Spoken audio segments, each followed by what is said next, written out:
Hello guys! Hello para to sa lahat ng Virgo, May 1 hanggang 15 of 2025.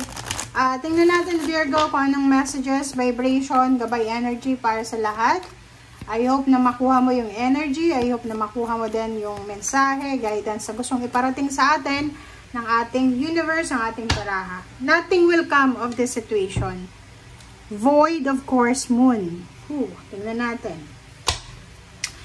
Virgo, sinasabi ng baraha sa'yo na from May 1 hanggang 15, sinasabi ng baraha sa'yo na just let go, let God, let it flow.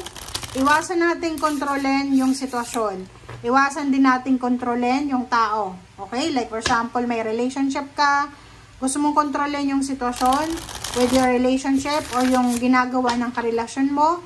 Kailangan mong maging matalino, kailangan mong mag-ingat, kasi baka magkamali ka sa pag-control sa kanya. Okay? Okay. Okay, so 3 of Pentacles. Wow, thank you. So 3 of Pentacles is all about business, it's all about partnership, collaboration, hard-earned money, mga ideas, financial ideas, or financial goals sa buhay. Sinasabi ng baraha sa'yo dito, Virgo, na magsisimula ka na, 'di ba? So parang sinasabi ng baraha na kahit wala pang nangyayari sa ngayon, sa paningin mo sa pakiramdam mo, sa pakiramdam mo, wala pang nangyayari sa'yo. Kasi physical world, like sa harap mo, wala pa, as in zero.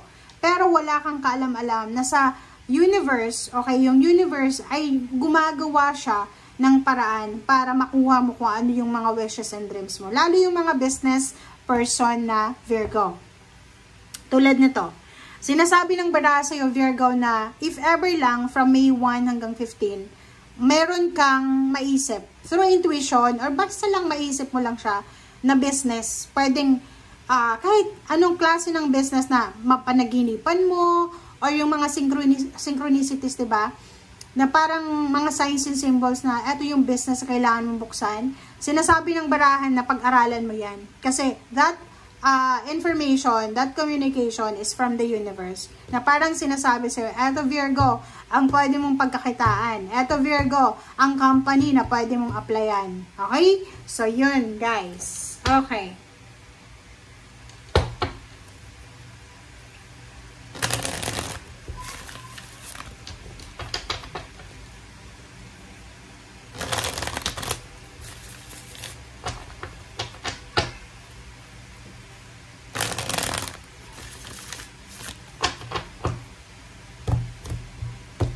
Okay.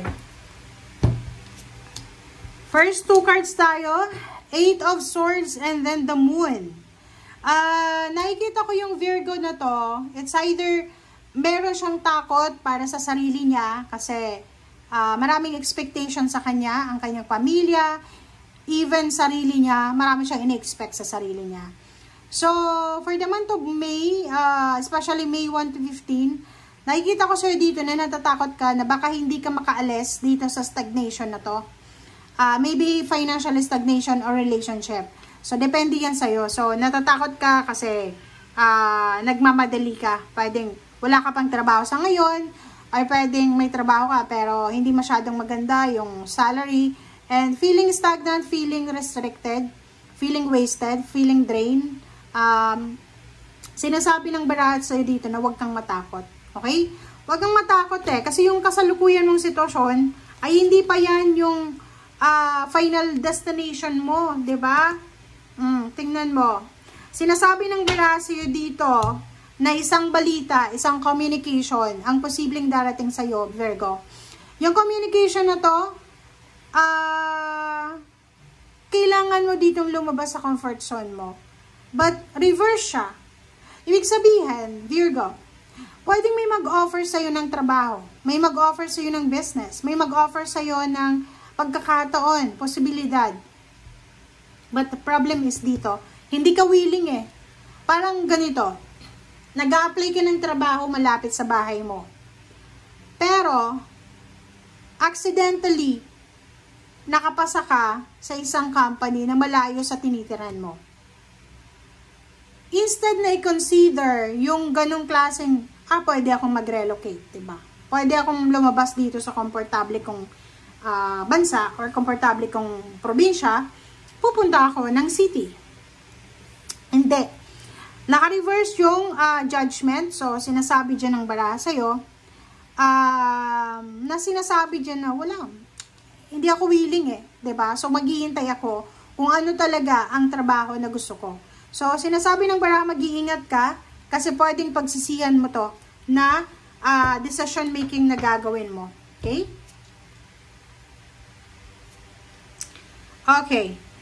Yung ibang Virgo, sinasabi ng bara sa'yo dito na you are super excited, confident, and motivated ka kasi may nakikita, meron kang nararamdaman na posibleng pera na paparating sa'yo. Maraming senyales yan Pwedeng yung palad mo, makati yung palad, or siguro may mga part-time or mga sidelines na trabaho na ino-offer sa'yo. So, nakikita ko sa'yo dito na excited ka para sa pera na mahahawakan mo ngayong May 1 hanggang 15. Hindi ko alam kung saan galing yung pera, pero excited ka.